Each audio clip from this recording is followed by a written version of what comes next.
अस्सलाम वालेकुम, नमस्कार, सत श्री अकाल एंड गुड इवनिंग। मैं हूं अर्ज़ु काज़मी और आप हमेशा की तरह से देख रहे हैं पॉइंट ऑफ व्यू। हमारे साथ हैं जी सुनील सारन साहब, जो कि हमें दिल्ली से ज्वाइन कर रहे हैं। जर्नलिस्ट हैं, तकरीबन 20 के करीब बुक्स इन्होंने लिखी हैं, जिसमें कि मोदी जी के ऊपर भी एक बुक है, यानी कि बायोग्राफी मोदी जी की, वो भी लिखी है। तो हम वो भी ज़रूर उनसे पूछना चाहेंगे कि मोदी जी का एक जो नेगेटिव इम्प्रेशन एक पाकिस्तान में रहा है काफ़ी अरसे, वो ऐसा क्यों रहा। इनफैक्ट कि मुझे भी ऐसा लगता था कि उनकी जितनी पॉलिसीज हैं वो पाकिस्तान के अगेंस्ट हैं। और कई बार मैंने भी शुरू में 2019 की मैं बात कर रही हूँ, उस वक्त तक यही इंप्रेशन था। लेकिन फिर हमने जब इंडियन मीडिया देखा, फिर मोदी जी के बारे में पढ़ा और बहुत कुछ देखा, तो कई लोग अब यहाँ पर डिफरेंट तरीके से भी उनके काम को और उनकी पॉलिसीज को ले रहे हैं, जो कि एक अच्छी बात है। एक पॉजिटिव थिंकिंग की तरफ भी लोग जा रहे हैं। बहुत शुक्रिया कि आज आप आए। Thank you so much sir. Thank you आंसू जी, थैंक यू वेरी मच। तो सुनील सर, सबसे पहले तो आपकी बुक के बारे में ही बात करते हैं कि वो बुक्स जो आपने लिखी है, खासतौर पे मोदी जी के लिए जो आपने लिखा है, तो आपके ख्याल से एक नेगेटिव इम्प्रेशन पाकिस्तान में मोदी जी के बारे में क्यों है? पहले भी बहुत आपके यहाँ की गवर्नमेंट्स रही हैं, मैं ये नहीं कह रही कि हर एक के साथ हमारे बड़े अच्छे टर्म्स रहे, लेकिन ये कि जितनी नेगेटिविटी मोदी जी की गवर्नमेंट के लिए हमने देखी पाकिस्तान में, वो कहीं किसी और टाइम पे नहीं देखी। उसकी क्या रीजन लगती है आपको? उसका मेन रीजन तो जो गुजरात में हुआ था 2002 में, वो मोदी जी का क्या रोल था क्या नहीं रोल था, वो आप लोग शक की नज़र से देखते हैं। एंड हिंदुस्तानी मुसलमानों के साथ क्या हुआ क्या नहीं हुआ राइट्स में, गोधरा राइट्स में। सो वो उसके कारण आपका सारा जो व्यू पॉइंट है, कलरिंग हो गई उसकी। एंड उसके बाद मोदी साहब आपके लिए कुछ अच्छा नहीं कर पाए। चाहे वो नवाज शरीफ को उन्होंने बुलाया अपनी इनॉग्रल सेरेमनी में, चाहे वो लाहौर विजिट करके आए नवाज शरीफ को, बट आपको तो पता ही है कि पाकिस्तानियों को हिंदुस्तानी मुसलमानों से कितनी हमदर्दी रहती है। एंड उनकी उनकी सुख चैन में उनका सुख चैन रहता है। बस एक वो इंसिडेंट जो हो गया, उसको वो आगे पीछे उसकी तहकीकात नहीं करते हैं कि क्यों हुआ, कैसे हुआ, क्या रीज़न था क्या नहीं रीज़न था। जो उनको मसाला मिल गया, उसी के दायरे वो चलते हैं और उसी के दायरे वो इंडिया को देखते हैं। पर कभी अपनी गरिबान में नज़र नहीं लगाएंगे कि अपनी गरिबान में वो क्या प्रैक्टिस करते हैं, क्या सोचते हैं, क्या कहते हैं। वो उनको कोई फर्क नहीं पड़ता है। लेकिन सर, उसके बाद कई इस्लामिक कंट्रीज ने उनको अवार्ड्स भी दिए हैं। कई इस्लामिक कंट्रीज के साथ बिजनेस भी चल रहा है, जिसमें सऊदी अरेबिया भी है और बहुत सी गल्फ कंट्रीज हैं।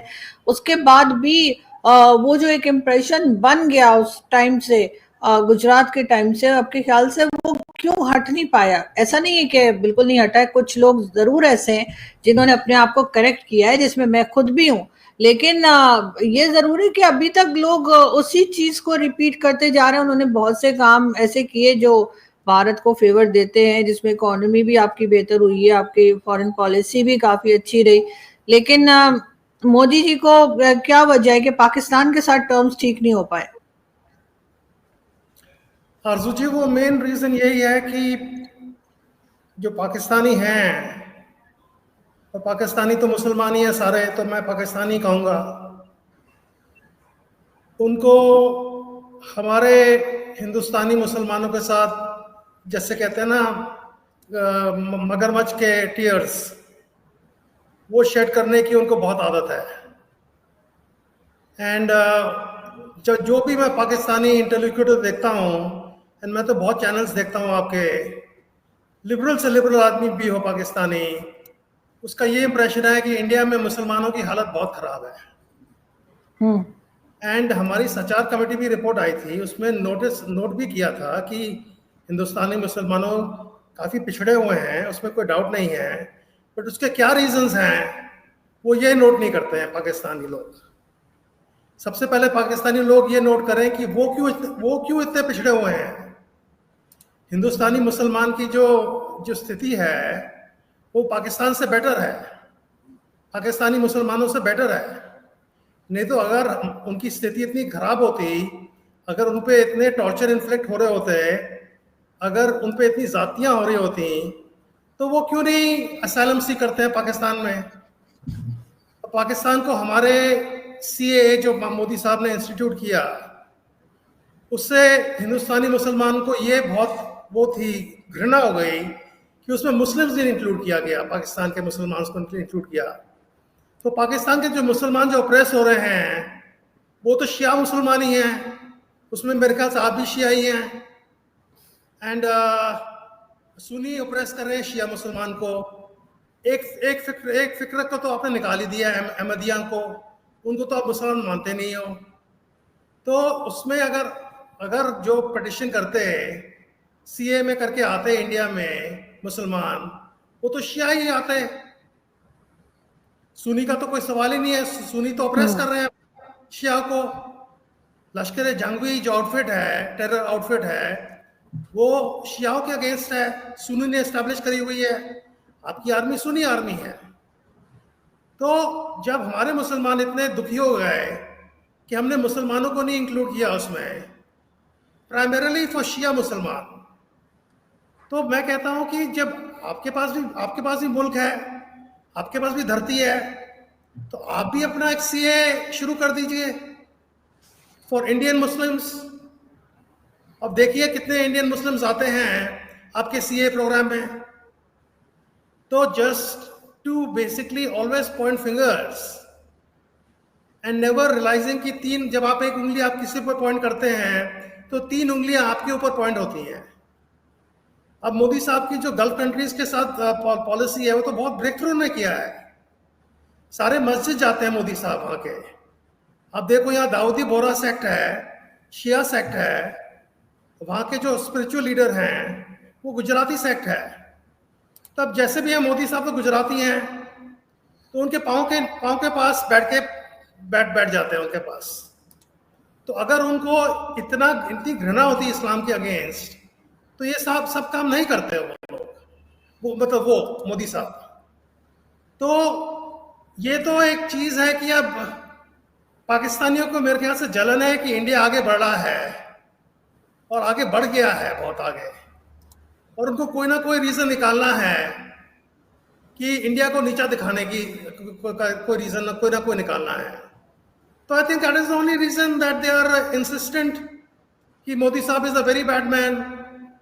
जब मोदी साहब ने, आपके फॉर्मर आर्मी चीफ हैं कमार जावेद बाजवा, उनके साथ भी पीस अकॉर्ड हुआ है, एग्रीमेंट ऑलमोस्ट हो गई थी कि ऐसे करेंगे, कश्मीर को फ्रीज करेंगे, ट्रेड और एक्सचेंजेस होंगी, स्पोर्ट्स एक्सचेंजेस होंगी, कल्चरल एक्सचेंजेस होंगी। तो वो आपके प्राइम मिनिस्टर इमरान खान ने, जो बिल्कुल कुरानिक प्राइम मिनिस्टर बनते हैं, वो आप क्या कहते हैं, तसलीफ जो कहते हैं, वो जो बीज वो जो होती है बीड्स की, वो जो पहनते हैं, वो तो प्लेबॉय से बॉर्न अगेन मुस्लिम बन गए हैं। उनकी बीवी भी अपना चेहरा नहीं दिखाती है किसी को। तो जो एक नंबर का प्लेबॉय था एक जमाने में, और रहा है कंसिस्टेंटली, तो जब वो उन्होंने बाजवा साहब की डील को नाइंकार कर दिया, तो हमको तो ये लगता है कि Pakistan is not interested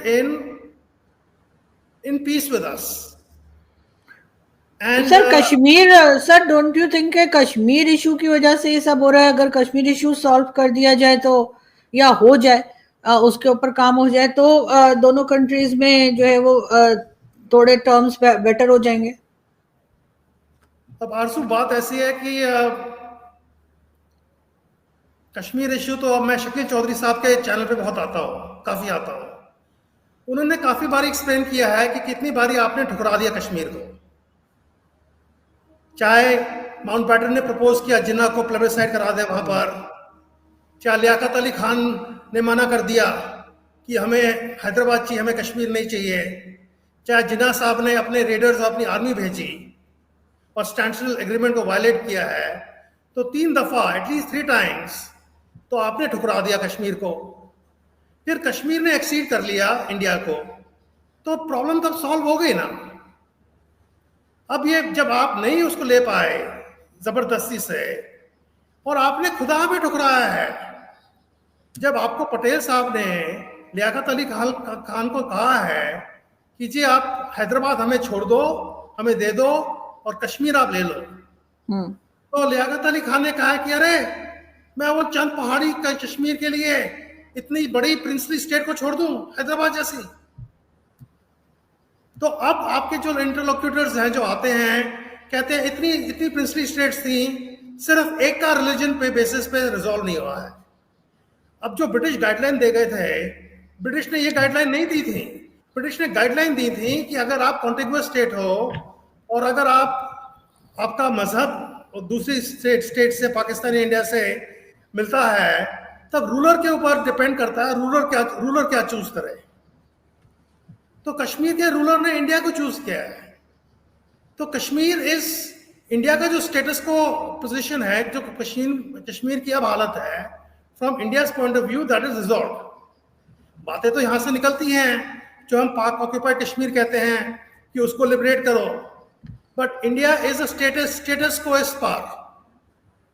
India नहीं चाहता कि जो अरेंजमेंट है वो डिस्टर्ब हो। हमको ये खतरा है क्योंकि एक जमाने में मुसलमान रूल करते थे इस सब कॉन्टिनेंट पे। वो आप नहीं थे, वो बाहर के मुसलमान थे, वो अशराफिया मुसलमान थे। धीरे धीरे हिंदुस्तानी मुसलमान भी अशराफिया मुसलमान बन गए। उसकी भी हिस्ट्री है, बहुत लंबी हिस्ट्री है।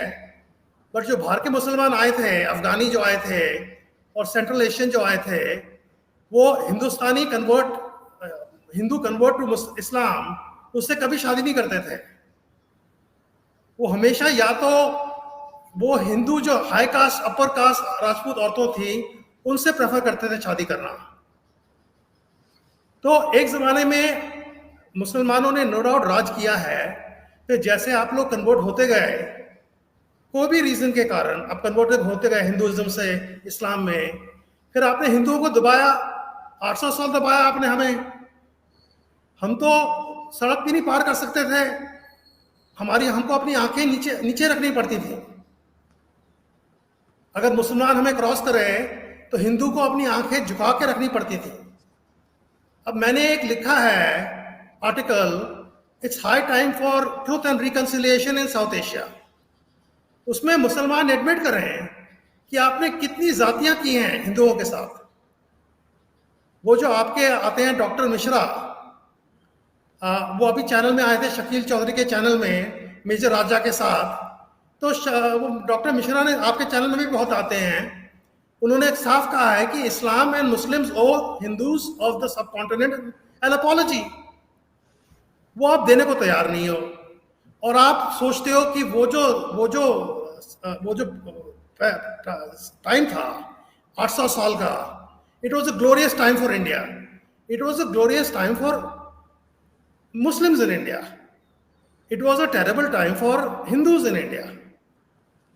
तो हमें हिंदू जो हैं, चाहे मॉडरेट हिंदूज हो, चाहे अपने आप को हिंदू मानते भी नहीं हो, चाहे वो मोदी हिंदू हो, जैसे भी हो, स्ट्रिक्ट हिंदू हो, ऑर्थोडॉक्स हिंदू हो, हिंदू नहीं चाहता कि अब वो मुसलमान की सर्विट्यूड में आए, कि स्लेवरी में आए। और हमको बहुत घबराहट है, जैसे आप लोग बात करते हो गजवा हिंद, आपकी लाल टोपी वाले बात करते हैं गजवा हिंद, आप लोग बात करते हैं कि हम इंडिया के हमको तोड़ेंगे इसको। हमारे असदुद्दीन ओवैसी के जो भाई हैं, सर ये पॉलिटिकल सर स्टेटमेंट्स होती हैं। आपको क्या लगता है कि गजवा हिंद कोई हो सकता है? इम्पॉसिबल है, हो ही नहीं सकता। ये तो ऐसे ही बोलते रहते हैं। इनको तो कोई पाकिस्तान में सीरियसली नहीं लेता, तो आप लोग कैसे ले लेते हैं? हम ले लेते हैं क्योंकि गजवा हिंद एक बार पहले हुआ है। गोरी ने चौहान को, पृथ्वीराज चौहान को चेंज में उठा के ले गया था। पृथ्वीराज चौहान ने गोरी को एक बार हरा दिया था, फिर छोड़ दिया था। वो उसकी लीनियंसी थी, वो उसकी बेवकूफ़ी थी। फिर गोरी फिर से आया, उसने पृथ्वीराज चौहान को हराया, उसको वो चेंज में लेके आए, वो अफगानिस्तान ले गया अपने साथ गोर। फिर वहां पर उसने उसको मारा है, एंड पृथ्वीराज चौहान ने अंधा करके मारा है, और अंधे पृथ्वीराज चौहान ने मेरे ख्याल से गोरी को भी मारा है। उसकी भी बड़ी कहानी है। बट वो जो गजवा हिंद आप बात करते हो वो हमारे साथ हो चुका है एक बार। गजवा हिंद तो आप मनमोहन सिंह जी के टाइम पे भी बात करते थे, और मनमोहन सिंह जैसा simple lenient liberal prime minister लेकिन को आप नहीं छोड़ेंगे, तो आप हमारे जो अब के प्राइम मिनिस्टर हैं उनको कैसे छोड़ेंगे? जी लेकिन सर, आप जैद आमिर साहब की बात कर रहे हैं। जैद आमिर साहब का तो मैंने कहा ना आपको, पाकिस्तान में उन्हें कोई नहीं सुनता तो या कोई सीरियसली नहीं लेता, वो तो इसी किस्म के स्टेटमेंट्स देते हैं। तो उनको लेकर तो आप नहीं समझ सकते कि पूरा पाकिस्तान गज़वा हिंद करने जा रहा है। लेकिन सर, कश्मीर इशू अगर सॉल्व हो जाए, जैसे मैंने पहले आपसे कहा था, आपको लगता है कि फिर कहीं जाकर हिंदुस्तान पाकिस्तान जो है वो आपस में एक अच्छे पड़ोसी की तरह रह पाएंगे? नहीं रह पाएंगे। फर्स्टली, जैसे मैंने कहा, Kashmir issue from India stand point, practical stand point is solve practically. चाहे हमारे यहाँ से नॉइसेस होती है कि पीओके को हम वापस लें, बट जैसी सिचुएशन है, India is comfortable with it. India growth और डेवलपमेंट करा रहा है बहुत कश्मीर में। इस बारी पहलगाम अटैक के बाद बहुत कश्मीरी इंडिया की सपोर्ट में आए हैं। दूसरी बात यह है, आप कहते हो जाहिद हमीद साहब हैं, आपकी फजिया खान हैं, आपके जो एंकर्स हैं, आपके मेन टीवी के एंकर्स जो हैं, कैसी कैसी बातें करते हैं। आपके हामिद मीर साहब कैसी बातें करते हैं। हमारे इंडिया में जब हमको, चाहे कॉन्वेंट स्कूल में पढ़े हैं, चाहे हम पब्लिक स्कूल में पढ़े हैं, जो प्राइवेट स्कूल होते हैं, चाहे गवर्नमेंट स्कूल में पढ़े हैं, हमें हिंदू मुसलमान का अंतर बताया नहीं जाता है। हमें तो ये भी नहीं पता होता हिंदू कौन है, मुसलमान कौन है। अपने अपने स्कूलों में ना अपने घरों में बताया जाता है, क्योंकि मैं तो आर्मी में था, तो आर्मी में काफ़ी मुसलमान हैं। तो हमारे माँ बाप ये नहीं बताते थे कि मुसलमान का घर है, ये हिंदू का घर है। हम तो सब साथ साथ रहते थे। आपके यहाँ डिस्टिंक्शन बहुत है कि हम मुसलमान हैं, और आपको बचपन से ये बताया जाता है कि हम मुसलमान, ये सब कॉन्टिनेंट के राज करेंगे हम। तो हमें बहुत फिक्र है इंडियंस को, हिंदूज को, कि आप हमला करेंगे, आप हमारे हिंदुस्तानी मुसलमान से मिल जाएंगे, और फिर आप हमारे हैदराबाद को तोड़ेंगे, फिर हम आपके हमारे बंगाल को तोड़ेंगे। तो जहाँ पर भी मुस्लिम पॉपुलेशन ज़्यादा है वहाँ दंगा फसाद कराएंगे हमारे। तो we don't want any of that to happen to us. हमने तो आपको बहुत विनतियाँ की थी। हमारे जो फादर ऑफ द नेशन हैं महात्मा गांधी, उन्होंने जिन्ना साहब को कहा था कि जी आप प्राइम मिनिस्टर बन जाओ, आप सारी कैबिनेट अपनी मुसलमान रखो, पर आप तोड़ो मत इंडिया को। जो हिंदू ऑपरेस थे, जिनको कहना चाहिए था कि हम नहीं रहना चाहते मुसलमानों के साथ, वो मुसलमान कह रहे हैं। मोहम्मद अली ब्रदर्स 1920 से, और आपके जो अल्लामा इकबाल हैं, कि हम मुसलमानों ने इन पर राज किया है, हम इनके अब नौकर कैसे बन जाएंगे डेमोक्रेसी में। तो जो ऑपरेस्ड हुआ है आदमी, वो तो हाथ जोड़ के कह रहा है आपको कि आप हमारे साथ रहिए, और जो ऑपरेसर है वो कह रहा है मैं इनके साथ नहीं रह सकता, ये तो नीच लोग हैं, ये तो नापाक लोग हैं, ये गंदे लोग हैं, ये बुत परस्ती करते हैं। भाई हम तो सब चीजें करते हैं, हम तो बुत परस्ती करते हैं। हम आपको तो नहीं कहते आप क्या करते हो क्या नहीं करते हो। आप हमारे गाय ना खाने में मजाक उड़ाते हो, आप हमारे सारे भगवानों पर मजाक उड़ाते हो। अगर हमारी कोई भी स्पोक्सवुमन टीवी पे आकर कुछ भी कह दे आपके प्रॉफिट के ऊपर, अगर वो लिखा भी है हदीस में, तो देखो आप लोग क्या क्या हाल बनाते हो हमारा। तो हमें एक इंडिया को, हमें एक लिबरल इंडिया बनाया है हमारे फाउंडर्स ने। मेन फाउंडर हमारे महात्मा गांधी हैं, और कोई फाउंडर नहीं हमारा। उन्होंने अपनी जान दी है मुसलमानों के लिए। उन्होंने जो हमारे लिए छोड़ के गए हैं लेगेसी, वी हैव मोर और less followed that legacy. Even in this time of Hindutva, हमारी जो सेकुलर मूविंग्स हैं वो बड़ी स्ट्रांग है। Even in this time of Hindutva, कोई इंडियन मुसलमान पाकिस्तान नहीं जाना चाह रहा है। तो हमें बहुत घबराहट है कि आप मिल जाओगे। मैं अमेरिका में रहता था, मेरा दोस्त होता था, कलीग होता था, पाकिस्तानी था। मैंने कहा यार तुमने क्यों थोड़ा हमारा तकसीम किया आपने हमारे देश को। कहता अगर हम रह जाते तुम्हारे यहाँ तुम्हारे देश को चलने नहीं देते। हम तुम्हारे दलितों के साथ मिलकर तुम्हारे देश को चलने नहीं देते। अब दलित के साथ तो असदुद्दीन ओवैसी बहुत कोशिश कर रहा है, पर दलित लोग उसकी बात नहीं मानते हैं। बट अगर अभी पॉपुलेशन जैसे इंडिया, पाकिस्तान, बांग्लादेश मुसलमानों की है, 60 करोड़ पॉपुलेशन है, 60 से भी ज्यादा करोड़ पॉपुलेशन है, 65 crore.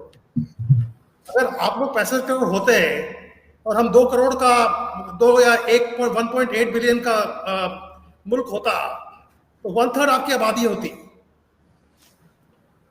At the time of partition मुसलमानों की आबादी 1/4 थी, अब 1/3 हो गई आपकी आबादी। तो आप तो रिप्रोड्यूस करते करते करते करते ऐसी स्थिति में ले आते हमें, और लेके आ रहे हैं कि हम कुछ कर ही नहीं सकते उसके बारे में। तो नहीं सर, जी बोलिए। नहीं आप कंप्लीट कर लीजिए। नहीं, मैंने कंप्लीट कर लिया जी। नहीं, मैं यही कह रही हूँ सर कि बिल्कुल ऐसा नहीं होना चाहिए, और पॉलिसीज तो खैर ऐसी ही बननी चाहिए जिससे कि चाहे कोई किसी भी रिलीजन का रहता हो कंट्री में, वो आराम से रह सके वगैरह। अब ऐसी साहब पे तो मैं कुछ कह नहीं सकती, इसलिए कि उनकी तो मुझे समझ ही नहीं लगती। कभी वो आपकी गवर्नमेंट के साथ होते हैं और कभी मतलब उन्हीं को भेजा जा रहा होता है पूरी दुनिया में कि जाकर बताओ ऑपरेशन सिंदूर का, और कभी वही अवैसी साहब जो हैं वो गवर्नमेंट के अगेंस्ट बात कर रहे होते हैं। तो इसलिए उनके बारे में तो मैं कुछ नहीं कहना चाहूंगी, लेकिन ये जरूर है कि हिंदुस्तान पाकिस्तान को जो है वो किसी अब यानी इतने सालों बाद 78 ईयर्स हो गए, अब अपने जो भी डिस्प्यूट हैं उन्हें बातचीत के जरिए सॉल्व करना चाहिए, और दोनों कंट्रीज एक अच्छे पड़ोसी की तरह रहें। This is what I wish, कि ये लड़ाई झगड़ा जो है जो बहुत ज्यादा बढ़ जाता है, ये आइंदा ना हो। Thank you so much sir कि आपने आज ज्वाइन किया, एंड आई होप के आप जल्दी हमें दोबारा ज्वाइन करेंगे, तो हम कई चीजें ऐसी हैं जो मजीद आपसे समझना चाहेंगे। Thank you so much. Thank you. सलाम अलैकुम madam, thank you very much. Thank you so much sir.